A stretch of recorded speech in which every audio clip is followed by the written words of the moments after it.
Good evening. My name is Laquita Davis, and today I will be discussing my macro change project. The topic for my macro change project is increasing domestic violence awareness across the campus of Winston-Salem State University.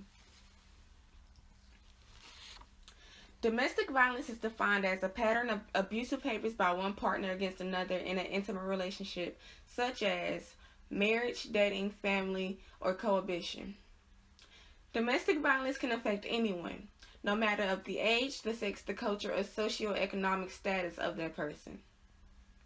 Awareness contributes to the safety of not only yourself, but also your friends and your family, also society as a whole. Domestic violence is a significant cause of death and injury across the United States. Throughout the presentation, I will cover my Prepare and Imagine models while incorporating photos of the annual Domestic Violence Resource Fair. At the end of the presentation, I will include interesting facts and also the resources that I used to complete my project. To begin with my Prepare model, of course, the identified problem on the campus of Winston-Salem State was the lack of domestic violence awareness. My macro reality consisted of Winston-Salem State, and my subsistence included the counseling center and also interpersonal violence. The primary goal that I wanted to establish was breaking the cycle of domestic violence by educating the campus community on the signs of domestic violence. Patricia Edie, Director of Interpersonal Violence Prevention, was of great help. She was very influential, and she was very supportive from beginning to end, from the time that I very first emailed her to the day that we actually completed the annual Domestic Violence Resource Fair. She was very supportive of everything and all of my ideas. Since the availability of funding and the resources that we had were very low, that was such a big barrier to us. That was one of the biggest causes of the lack of awareness was the low funding. The budget was little to none. And for the risk that I had identified throughout the project was time management and job conflict. I was scared that beginning with the project, it was going to be very extensive, long, and that maybe I would have to cut time out of my jobs in order to work with Mrs. Edie on her time to get the project done. With my evaluation process during the middle of it, I began to realize that I had to be a little bit more patient and understand that it was going to be a timely process, and I couldn't get it all done in one day.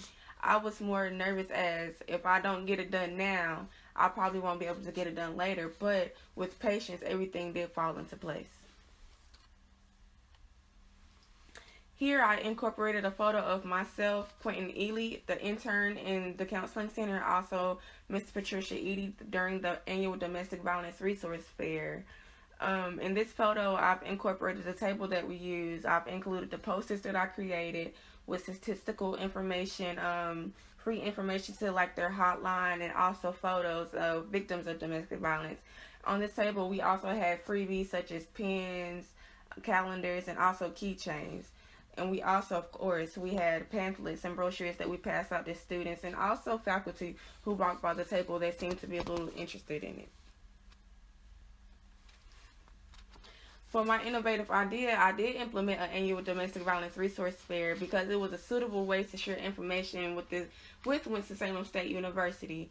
When I mustered my support, I used Ms. Patricia Edie, and she was able to link me up with Tim Pittman of the Counseling Center and also Quentin Ely, the intern of the Counseling Center.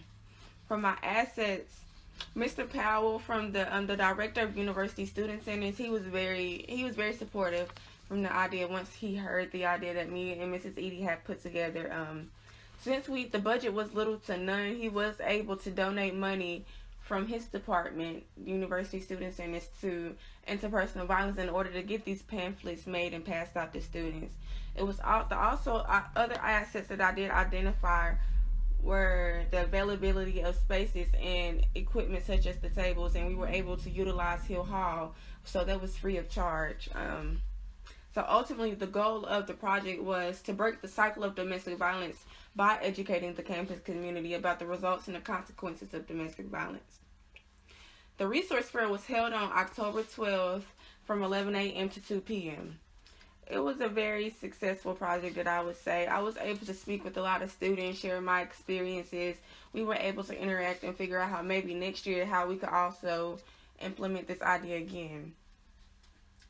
Neutralizing opposition, I found that beginning with the project and actually coming up with the stable topic, I of course had to get the topic approved from my teacher, but that could have been opposition that I could have faced throughout the project, was not having an approved topic or finding a topic that still revolved around domestic violence and how I could make a change.